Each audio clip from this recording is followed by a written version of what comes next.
There's only one Cristiano Ronaldo and his wife in the world. You have to understand, those level of people is literally one in the world. What do you think about the deals that happened in Saudi Arabia with Neymar, Cristiano Ronaldo? I grew up knowing and having social relations with some big football players. So that was kind of like my access to that world before I decided to become a licensed agent. I was the youngest licensed agent in the world. Is Cristiano Ronaldo only that famous because of his football skill, or more of it because of his personal image?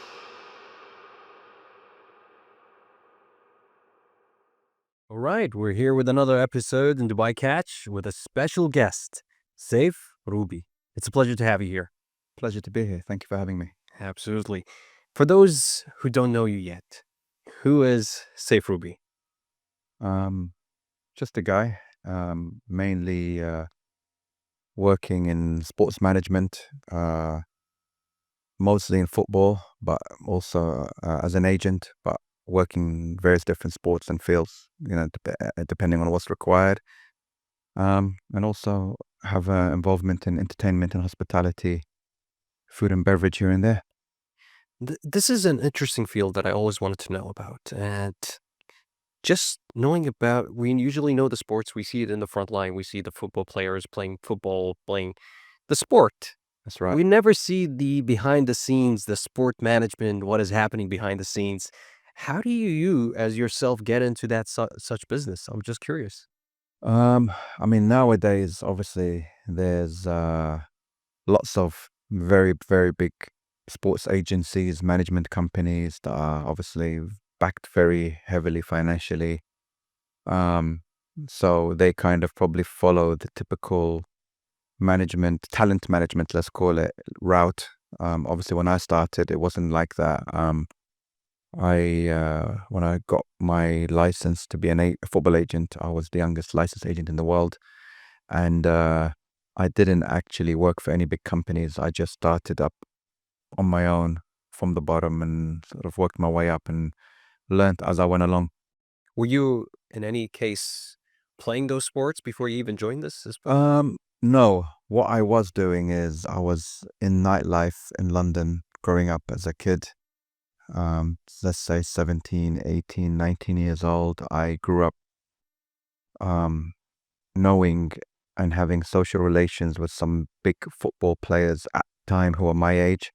So your Frank Lampards, your John Terrys, Rio Ferdinands at the time. So that was kind of like my access to that world before I decided to become a licensed agent. All right. And just going that route, is it because of the connections that you had with them that you felt like you can add value there? For sure. I mean, to be honest, somebody who say I wasn't a professional football player. I did play a high level of rugby at school with a couple of players that ended up playing for England for a long time, rugby.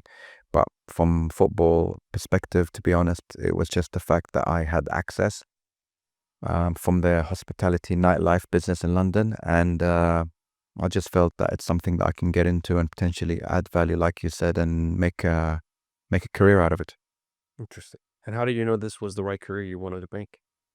I mean, I probably still don't know if it's the right career to this day. It made you successful in some way or some form? Yeah, made me successful, but also comes with its own issues and problems and difficulties and headaches. Interesting. So, it's like anything in life. You get given the red pill and the blue pill, and you decide what direction you want to go. Whether in the end it was worth it, only time will tell. You still not sure if it's worth it or not? No, I mean, look, we are where we are in life because we're supposed to be here right now. So I'm not gonna doubt whatever's written for me. It's just it comes with its hurdles and obstacles and difficulties, like anything in life. So back to your business, FGSL. What does it do? Well, FGSL stands for Future Gen Sports and Luxury. So I kind of just came up with that name because at the time I was working with different, say, future talents, let's call it, but which is more to do with the fact that I operate mainly as a as an agent, middleman, broker. So my job is to kind of find solutions to problems.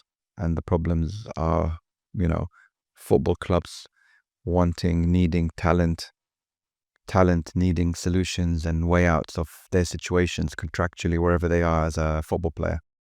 So when you're saying, for example, when you're working at top athletes that you know them at the nightlife, how are you exactly offering them value?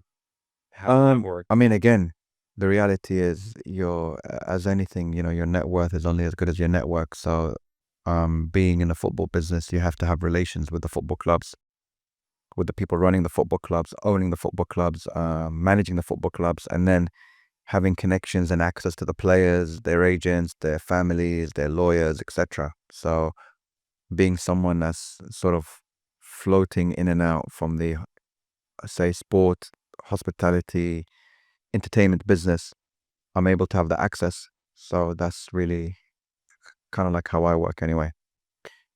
It's interesting that though you built that success or access through that little bit of network. But let's say someone who's just a junior, who's very young, just as you, 18 years old, 19 years old, who really wants to get into the space of sports management. How does he go about it? I wish them all the luck Cool. because it's not, it's a very, very hard, cutthroat business. The reality is, unless you have that direct access to players or the clubs, the main way of being able to get into that business is going to be by working for a big agency or Hmm. interning for a big agent and kind of like starting to build up a network through that direction because it's not easy. So what is some of the misconception that people have about what you do? Um, they probably just see the end results and the glitz and the glamour. They don't really see what goes on behind the scenes. They also assume that most agents don't do anything for their work or for their money and things like that because of the misconception of the sports business in general. Because I mean that really happens with most businesses that a lot of money is flying around. But people don't say that about estate agents. Hmm. Which is the same kind of thing. You're selling a house or a football club or a player is the same thing as selling a house. So would you compare it as similar as a real estate broker? In a way? For sure, because obviously you're connecting buyers and sellers. Hmm. It's just different commodity. It's like you know who's going to be the potential buyer and you know who's the seller. And therefore, you're the person in the middle to try. I mean, I don't know if you know, but you might have an idea or you might bring ideas, and that's where your value comes in because you're connecting two sides who might have needs and problems and finding a solution. But what really happens behind the scenes in football transfers? A lot. I mean, football business is not like a normal business because normal business is business, facts and figures, 1 + 1 = 2. So, what are they looking for when it comes to this? Well, that's the problem. And this is why you have a lot of financial issues in football because apart from, say, the financials of the business, there's a lot of things that are, um, let's say, reliant upon human personalities and opinions and feelings. Interesting. And these things cannot be quantified. You know, um, just because you might have data on a particular talent or a football player that brings him to be the best footballer in the world, you might not know that that footballer might have a secret addiction behind the scenes or might have Hmm. a big family problem or things like that. You just see what you think you see just from a football perspective. But in reality, there's so many different considerations when you are, let's say, making a sizable investment into a person, which are not related to the physical talent of what you do on the pitch. That is really interesting.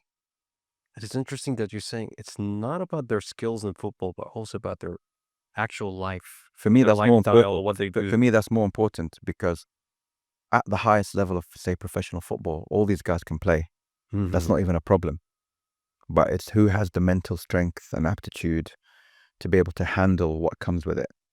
And that is the biggest problem in football and in sport in general, in life, because the higher the profile, the higher the expectation, the higher the responsibility, it all comes down to what goes on in your head. So do you think most of the football athletes, their lives are controlled in some way or another by the club? Well, end of the day, they're assets.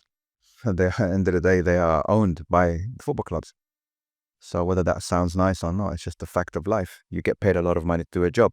Mm-hmm. It's just unfortunate that a lot of these guys are not mentally, psychologically ready and equipped for that responsibility, because they're just guys that are amazingly talented at football, playing, let's say, as kids on the street, to then being thrust into a professional environment at a young age With so much money. with so much money, and then they lose their mind. And that is the problem. Hmm. So how do you ensure that most of those football players are ready when they acquire such wealth and Um, also such high position? I would say education. And obviously, unfortunately, the football clubs don't do enough of that in terms of getting, in America, they do. So let's say American sports, the athletes in American sports, They get scholarships, they go to college, and they continue. they're a lot more equipped, Mm-hmm. to be ready for the real world, the real life, real business, finances, etc.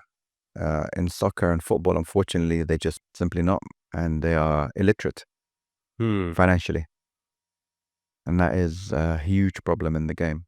They get scammed out a lot. I don't know about scammed out. They just wouldn't know any better. They make a lot of money, and that is one side of the business. I try not to get involved in myself personally, because again, it's hard enough working as a broker and an intermediary without having to deal with those problems, unfortunately. So, if someone says to me what they should do with their money, I just tell them buy real estate Buy real estate. for sure, because that's one thing that if you invest accordingly, then it's probably not say the safest investment, but you've got the least.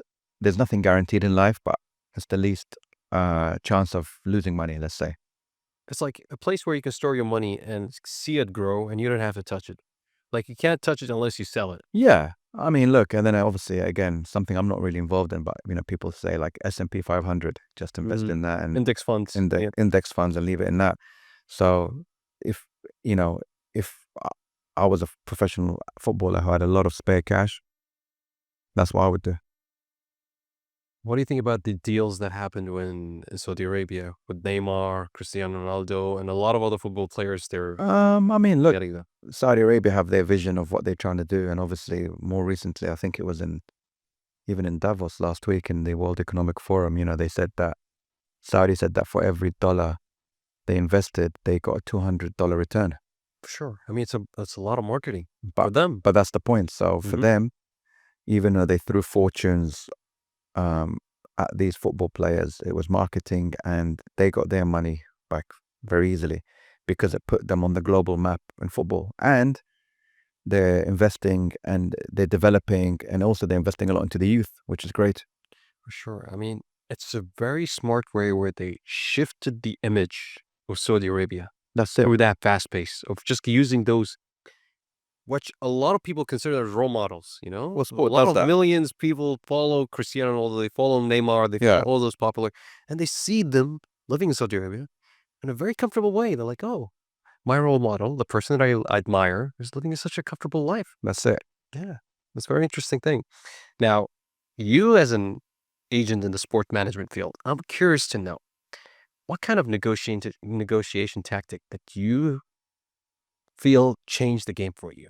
For me, Yeah, like something that can be used everywhere, no matter what look, field you're in. look, I work differently to a lot of agents that I know, because I like to structure deals in ways where I try my best to do a win-win for everybody, because that's always in business, always a good deal where everyone feels good coming out of the deal, right? But obviously, there's always someone who may not be happy in a transaction in a way. It could be a selling club, it could be the buying club overpaying, whatever it is. Me, I try to always put a deal together that is, um, depending on who I'm working for, of course, because sometimes I'm working for the club, sometimes I'm working for the players, sometimes I'm in the middle. But, the idea for me is, from a personal perspective, and when I'm negotiating, is to always make it a value for money deal in the short run, because that way you've got a lot more chance of closing that deal, as opposed to, say, trying to get a lot of extra money now where the deal might not even happen. But that's just me. So how do you know? How do you know you're making a win-win situation? Depends on the contractual situation and the deal at stake. Because for me, I could say, I'm like, oh, yeah, I'm really making a win-win situation for this person. Well, the other perspective is like, nope, you're not. This is the problem, and that's why I said to you, the problem is that in football, people they lose their sense of business. And even football club owners are not, they go into it, most of them, as from a passion perspective. That's why obviously now a lot of, let's say, private equity American owners are coming into the game, especially in England in the Premier League, and they're trying to approach it more from a business perspective. But even then, to be honest, if you look at some of the American owners in the Premier League doing what they're doing, some of it is good, some of it doesn't make sense, some of it is, whatever. So Interesting. So what would be the advice when it comes to negotiation? How should someone go about negotiating anything in their lives? ABC, always be closing. Always be closing. So, Just get the deal done. all right. Because problem is, people want to argue about minor details, and then deal doesn't happen. Just get the deal done. Because end of the day, if for whatever reason you feel like you might not be getting what you want right now, you can make it back later. But if you don't have the opportunity to get that deal done, you're never going to know. Even at a loss? Well, a loss cannot be a loss. A loss can be a temporary loss that can become a very big win. Okay. So get the deal done. That's how I like to do business. That's just me. What about some of the biggest mistakes that you see young footballers make when it comes to certain deals that are happening?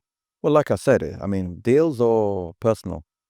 You could say so. Well, personal, like what would they Personal is just wasting their money. wasting their money? Yeah. You feel like it's very common, like a lot of Of footballers course. they just finish. Yeah, because you get a lot of, when you're getting a lot of cash and you're buying, fast cars, watches, holidays, flying in private jets everywhere, wasting that money. It's a lot of money. It just goes down the drain. So, I mean, that's a mistake. You don't have like a financial advisors behind them or just supporting them? I mean, a lot of them more do now, obviously, especially with the big agencies and things like that. But I'm just saying, they're still human beings. So then They get tempted. well, we all do. For sure. I mean, especially if you're talking about a young person who's just getting loaded with cash, that is unimaginable. Look, it's Like you can't find this amount of cash. that's it. It's not. I don't blame them. So I'm not just saying it like I'm not preaching, because end of the day, we are all human beings.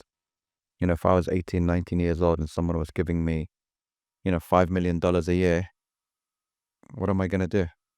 For sure. You feel like you're unlimited money. You're just starting your life. There you You're go. like, And- money's just gonna come. And the problem is you feel untouchable. And that's when the big mistake starts coming.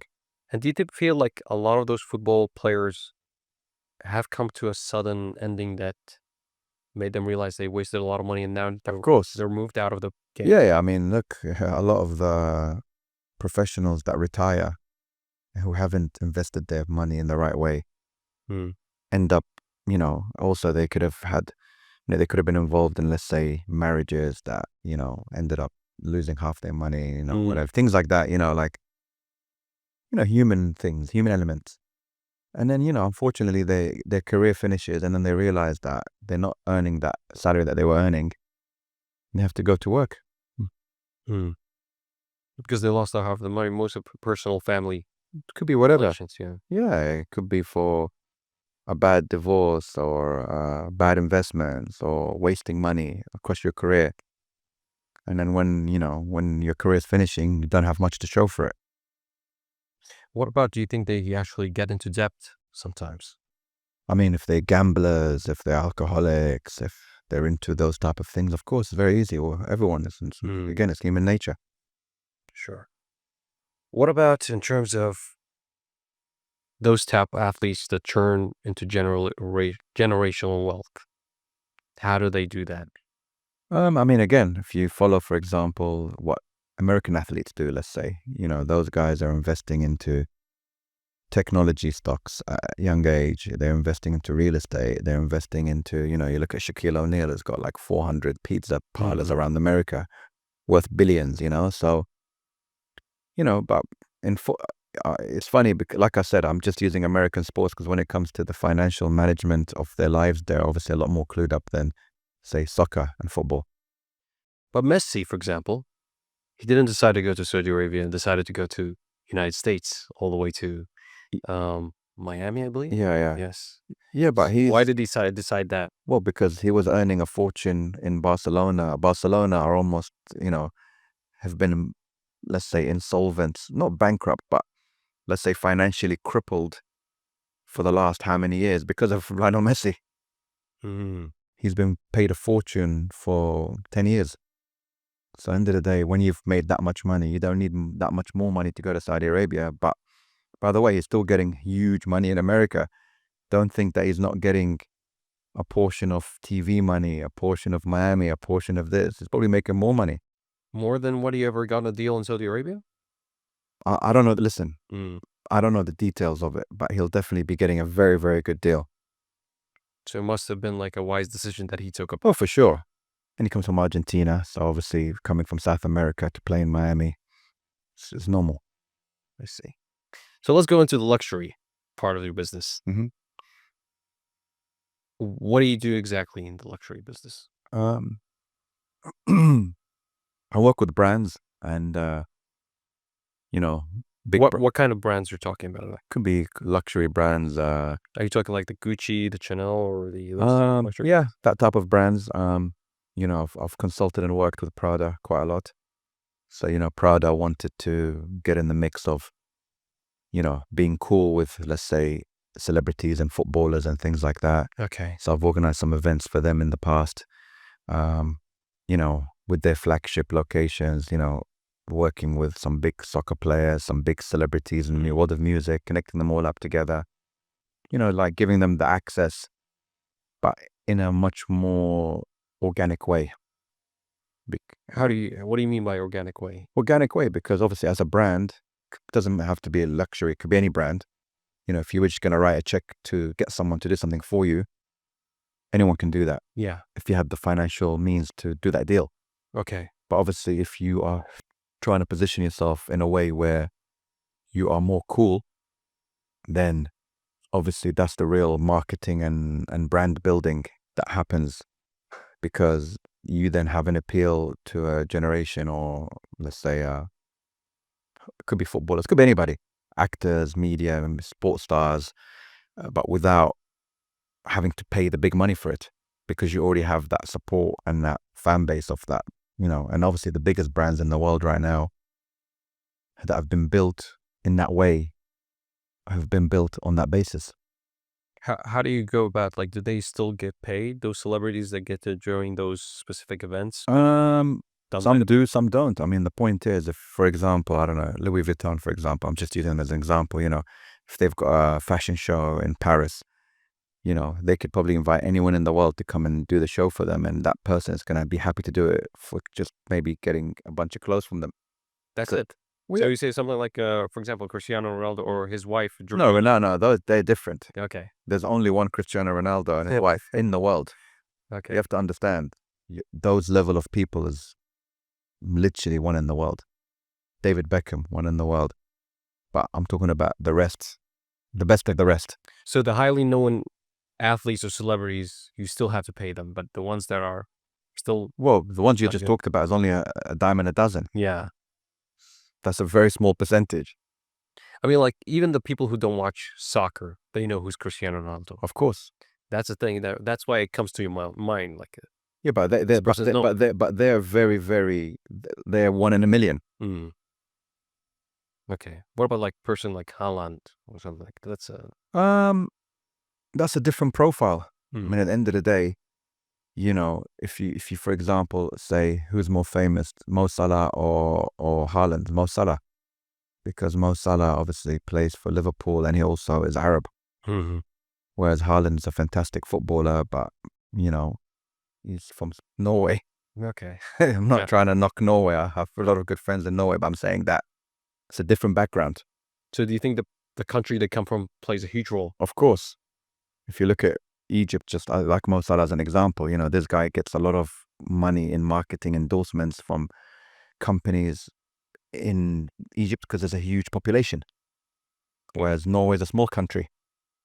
There's no brands that are going to pay Haaland big money to do an advertisement in Norway because there's just no money in it. Okay.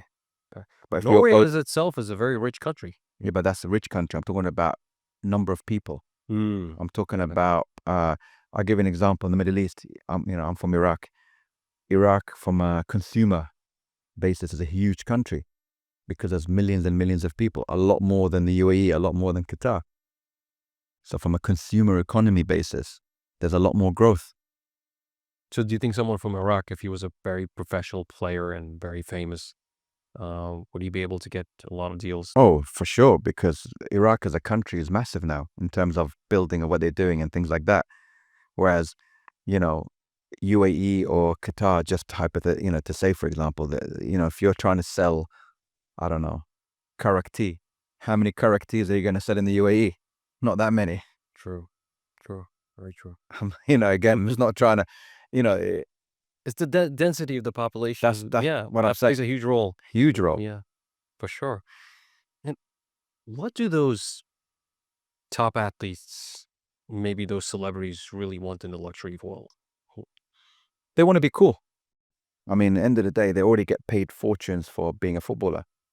So at the end of the day, if you're then into, obviously the top ones end up getting paid by those companies. But the reality is, if you are a big footballer that's already getting paid a big salary, your next thing is to build your brand. And obviously you're looking to build your brand. How do you do it? Is by association and by working with other big brands.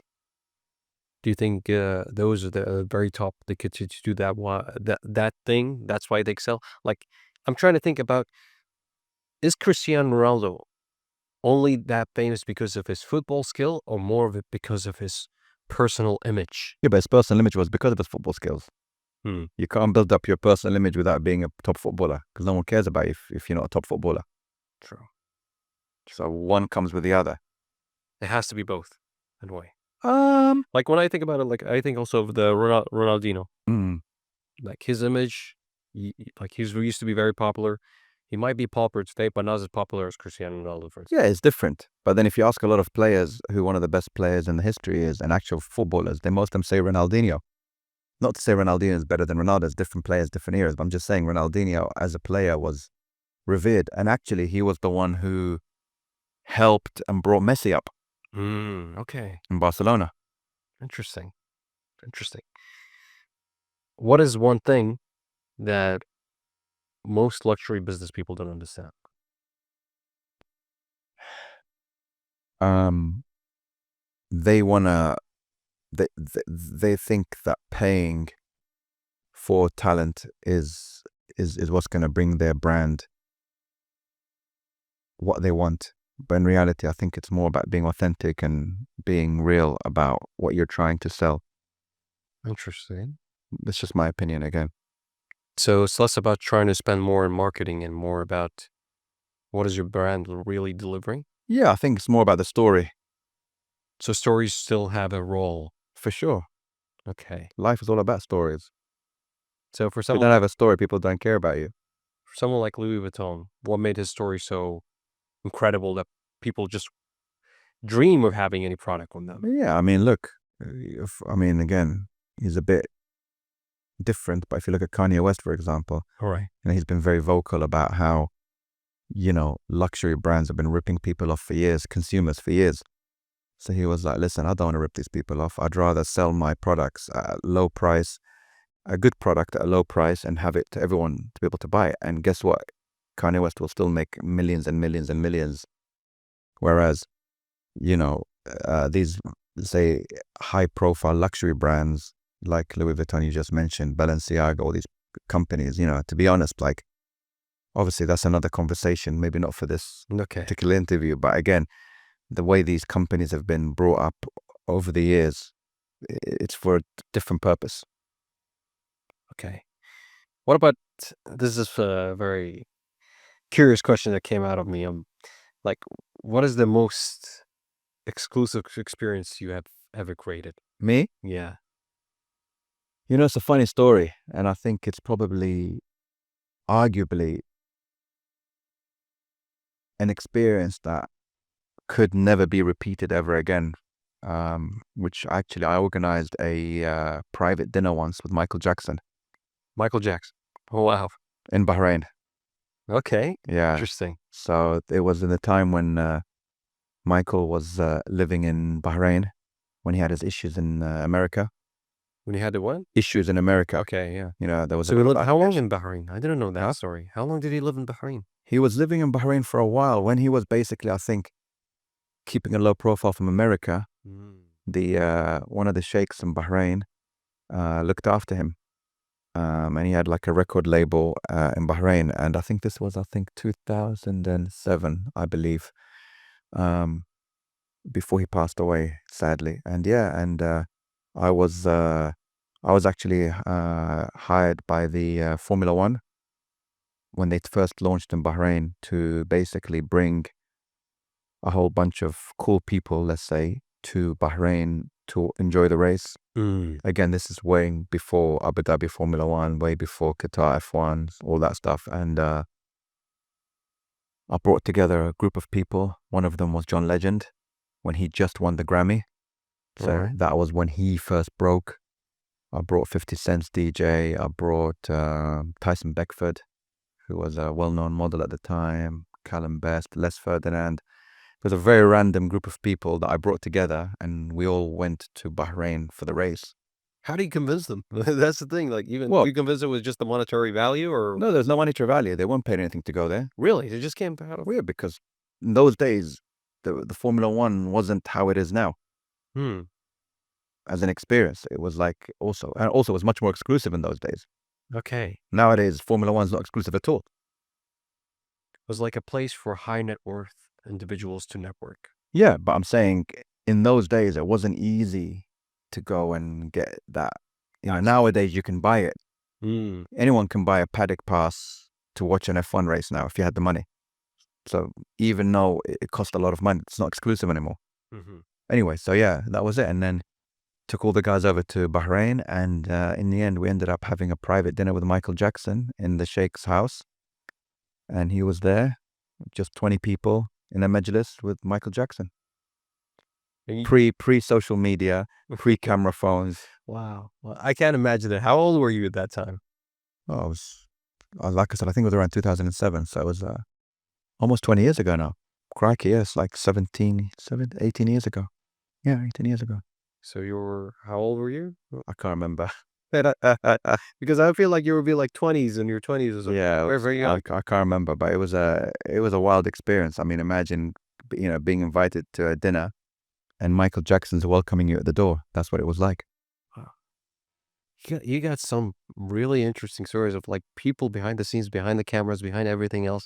It's a very private thing that most people ever get to see. Yeah, yeah. I mean, like I said, I mean, there's pictures of those days, and you can find them online from that dinner. But again, they were grainy, old cameras, not your normal. There wasn't content. People weren't there filming video content. It Oh, yeah. was like it was Just a regular maybe phone, Nokia phone or something like that. yeah, if that. For sure, for sure. It's interesting that you also had the connections to celebrities of that level. Is it when you connecting with those celebrities, are they coming through you connecting with their agents? No, directly.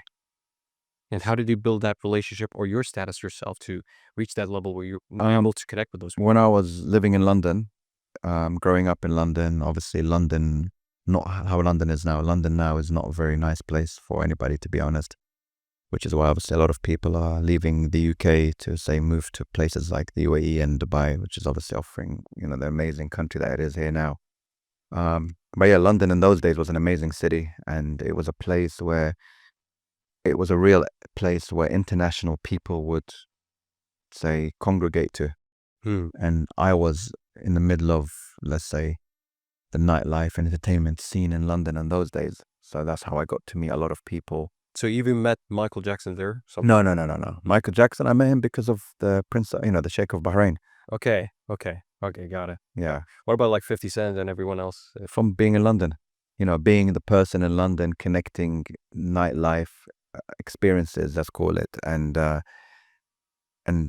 was probably the first person, I was a pioneer in that. in that respect, because no one did that before. before. No, didn't exist. Interesting. See, I feel like a lot of people that tend to be in that nightlife, they tend to build their socializing skills, which then helps them with being an agent and then building that relationship with multiple people where you can connect the buyer and the seller and Yeah, I just mean, like I said, make money out of it for it's sure. great when it's great, but it's bad when it's bad. I just want to know exactly like how is it really bad? That's the thing. When it can you're meeting such amazing people Yeah, but that you amazing can go. people, it's nothing to do with the people. Mm. Unfortunately, when it's business and when there's money, people don't act correctly and don't do things in the right way. So that's where you have problems, like any business. What about in terms of Dubai? What do you think of it as a place for sports and luxury business? For sports, it's obviously positioned itself as an international hub for sports. I would say Dubai is definitely probably still the most desirable place in the Middle East where people would like to come and visit. Mm. Let's just call it like that. But again, due to things like there's not a lot of people here. So from a commercialization point of view, it's not as commercially viable in terms of business, let's say a sports business, let's say, as compared to, say, Saudi Arabia, where there's millions and millions of fans, the stadiums are full of people, there's a They lot have a more. higher population. That's what I'm saying. That's what Yeah. I was trying to talk about earlier. So that's let's say, the difficulties that UAE, Dubai have in terms of building something more financially sustainable in terms of sports business. Because at the end of the day, you can only pay so much where you're going to get a return from those particular events. So, But I've seen like events like the NBA and UFC being held in Abu Dhabi from constantly yeah, throughout the year. because they want to have the tourism. Yes. They're not getting nothing back apart from the tourism. Right. Those events are not making fortunes for them because they're paying big money for it.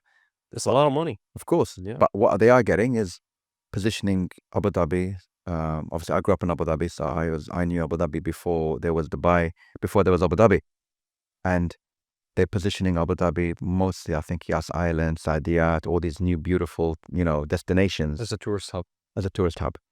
So if they're getting that in terms of people coming to the UAE and Abu Dhabi for that, then they're getting their money's worth. I believe there's a lot of smart people who think before actually ever doing this. Something like this is a huge Listen, scale. the UAE business model has been, one in a lifetime, because what they've done in this country in the last 20, 30, 40 years has been amazing. It's really amazing. And I'm just I'm privileged and happy that I was, even though I was born in London, I grew up in Abu Dhabi, and I got to see the country in its infancy almost. it So was just a desert. it was just a desert. I mean, I used to, as a kid growing up in Abu Dhabi, I remember coming to Dubai, and the only thing that was in Dubai was the Hyatt Regency Hotel, which is now in an old Dubai. And there used to be an ice rink, and I remember there was a Hurer shopping mall, which is still there, I believe. In old Dubai. Does it become like a nostalgic place for you? Oh, it's massively nostalgic because I wouldn't be the person that I am had I not grown up in this country. I wouldn't be fluent in Arabic, and meeting some of the people I've met as a kid growing up in the UAE. And also the same thing in London, so, your personality and your life shapes by your environment. So I was happy that I grew up in the UAE, and happy to a degree that I got to, grow up in Europe as well. What is some of the biggest business opportunities that you see right now happening in Dubai? In Dubai, Yes. sky's the limit. I mean, end of the day, I always tell my friends, that don't live in the UAE or don't live in Dubai and want to come here. End of the day, just depends what you're into. I mean, clearly, obviously, things like real estate is massive here, because even though the prices are going up and, people talk about a bubble and things like that, the reality is, in comparison to Europe, It's prices are still still cheap, much less. much cheaper. Yeah, much cheaper. For a price of a nice house in Dubai, you wouldn't even get a bedsit in central London. And much more modern. You can't even compare. So what is the biggest business opportunity that you see in Dubai right now? I'd still say real estate in terms of investing, just simply because it's still a very small market compared to the rest of the world. value for money in the UAE and Dubai of what you get compared to say London is night and day. So you could get a nice house in Dubai for the same price as a small bedroom in central London, but I know where I'd rather be living in and owning. For sure, for sure. I think here it comes with no property tax. That's a really good thing about. Yeah, I mean, again, that's another conversation in terms of how these countries are built. And at the end of the day, in England, unfortunately, you're starting your life with 50% of your money gone. 50%. Yeah, because if you're earning good money, you're getting taxed high, and then you're getting losing more and more money. So what's the incentive of even doing a business then if you're going to get taxed high? There is no incentive. That's why a lot of people are leaving. More people are more high net worth individuals are leaving the UK than anywhere in the world, and most of them are migrating to the UAE. Hmm. Interesting. What about in terms of how Dubai's rise changed how top athletes and brands operate here? Do you think there's any difference when it comes to that? No, because there's no massive financial let's say presence in terms of sport for the athletes here. Hmm. It's not like, for example, there's big commercial deals for these guys here, because there isn't. I see. So I see a lot of people also try to use, for example, those athletes to come here to promote certain events, to promote certain But that's what I'm saying. groups. But those athletes, let's say, they're not apart from one or two of the big ones that we discussed earlier. The majority of them are not getting paid to be here. They're getting, True. maybe they're getting expenses, experiences, flights, hotels, experiences to come here and enjoy the country, which is great. Before that, there used to be Maradona. Well, before he passed away, he used to be a coach for. Yeah, I mean, again, that was before Dubai matured as a country, and obviously now there's a lot of great leaders in, Dubai Tourism, Dubai Sports Council, Yeah. and the government. A lot of these guys are doing an amazing job, and, the people that they work with are amazing. And, the truth of the matter is what they're doing is working, and it's amazing. I was saying they're trying to leverage the athletes right here in this country, especially like with Coca-Cola Arena right now. They're trying to play Dubai basketball games. It's great. I mean, look, this is what I'm saying. Like, but it's because Dubai, for me, in the Middle East, is still one of the most desirable, if not the most desirable place for people to want to come to. Mm-hmm. I get approached all the time about athletes and footballers that want to come and play in Dubai. But some of them, obviously, well, most of them are ignorant, thinking that there's a lot of money to be made here, but it's not quite like that. There's only that bigger money for, say, certain talents. Yes. But the majority are not getting that big money. But then most of these guys, if they're, say, at the tail end of their career, would sacrifice coming here for the lifestyle, because it's a much better lifestyle. It's also a very tempting lifestyle. Well, it's just a much better lifestyle. It's not about tempting. It's just end of the day, who would say no to living in, sunshine all year round, great security, kids, standard of living, services. It's amazing. So coming to our last subject, where I want to leave something behind for the audience that are listening to you. What is that number one skill for closing high value deals that you would say? I mean, I would say just focusing on the closing and getting the noise out, draining the noise, because obviously whenever there's a big transaction, there's a lot of noise. What do you mean by noise? Noise, distractions in closing a deal, because obviously everybody has an interest, everybody has an agenda, whatever the deal is, whatever the transaction is. So it's trying to, get the noise out and focusing on the close. Just get it done. Yes.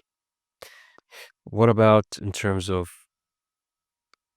the biggest mistake that kills careers in this industry? Thinking that you've already made it. Really? Of course, because people just think if you made a bit of money, or if you've become successful, or if you won a trophy, that you've made it, and that's just the start of it.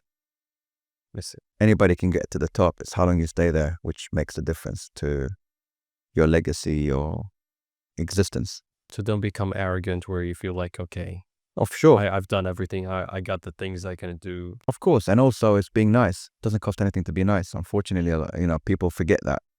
People forget that just being nice to people is a blessing, and it's a big thing to be able to keep as a human being, as an athlete, as a celebrity. It's very important. Wonderful. Wonderful advice. Be nice. Be nice. Doesn't cost anything. What about in terms of if I'm a person, I'm not into sports management. but I want to start building that high network of just any place. I just want to be the person who gets to know those high net worth individuals. How do I go about it?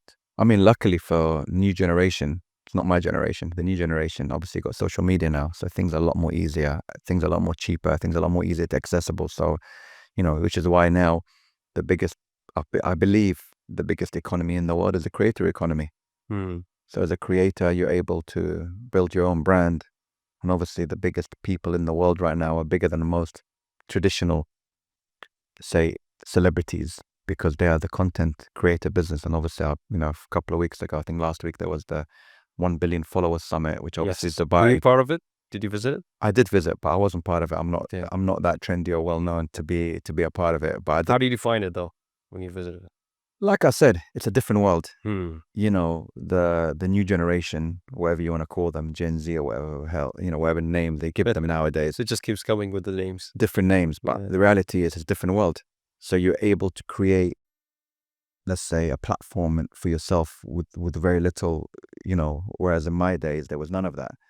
You had to pay to be there, like for a TV or No, for no, not about radio. paying. You had to be there. Hmm. Nowadays everything's digital. You Yeah. don't need to be anywhere. You could People be just sitting in your bedroom. No, you could be sitting in your bedroom. All these, obviously superstars like I Show Speed, all these kids, end of the day, they're machines and monsters in media. true. But True.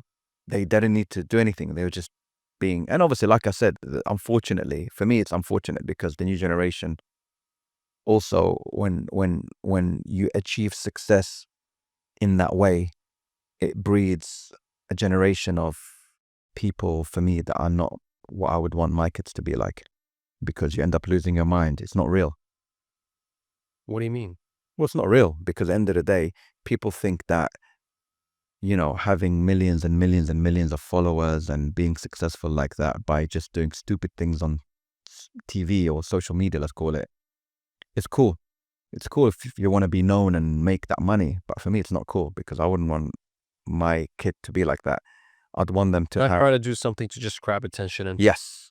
And that's the problem with the new age and the new world, which is it's very easy to monetize and make money. There's other platforms, which I'm not going to talk about here, which breed an even worse type of human beings and people and things like that. And unfortunately, again, that's the world that we live in nowadays. Now, before I go to the last question, I usually say this question about people giving advice to their younger self, but this time, I'm sure you have kids, right? No, I don't. You don't? I Oh, don't. okay. But let's pretend you do. What advice would you give to this potential future kid of yours if he was going to start in this world Yeah, that yeah. is brutally challenging? What advice would you give it to him? Keep it real, be authentic, and work hard, and build yourself up in a proper way. Maintain your values, and don't lose sight of reality. Don't lose sight of reality. Yeah. What does that mean exactly? Well, because it's like what they say about social media. Like you know, uh, being famous on social media it's like being rich in Monopoly. Hmm. Okay. I mean, it could be real to a degree when you're making X amount of money, but But it's not real and real. well, it's Yeah. like obviously, like jokes in, like, recently in America when TikTok was banned. Hmm. All of a sudden, all the people that were famous on TikTok, like, didn't No like. longer relevant unless they have fame in Instagram. There you go. Whatever. I'm just saying. It's just an example, but so that would be my advice to my younger self. It's a different kind of fame. Put Exactly. it that way. I mean, like Cristiano Ronaldo, even if he's not on social media, he's still super powerful. But His that's brand. but that's because he's one of the most talented footballers ever lived. One of the most hardworking. One of the most, guys that sacrificed a lot. So again, that's what I said about hard work. Sacrificed a lot. Yes. What sacrifices would I have to take in order to become Well, something unfortunately, nowadays it's not much because nowadays it's very easy. That's what I'm very trying to say. Of course, I'm saying it's much easier to be able to, let's say, make an impact. Hmm. Whereas, like, even I posted something on Instagram just talking about how in football 20, 30 years ago, there was a lot more men and leaders. Whereas nowadays, your social media footballers are more interested in posting about what they're wearing as opposed to their real successes. And that is the problem. And because they're getting paid a lot of money, they think it's okay. But Got it. again, it is what it is. So what's next for you and FGSL? Um, just surviving, trying to build, last couple of years, 3 years been quite tough for me on a personal basis for different reasons. Some of it was quite well publicized in the media. So for me, it's just about building different things on projects I'm working on and, trying to do some cool, interesting transactions and working with some big personalities or football clubs and doing some cool business and just trying to keep it moving, really. Just keep doing what you do best. Trying to. It's not easy, but, God willing, it will happen, inshallah, as they ever say, and hopefully it'll be a good 2025 for everybody. Absolutely. And where do people can reach you if they want to reach out to you?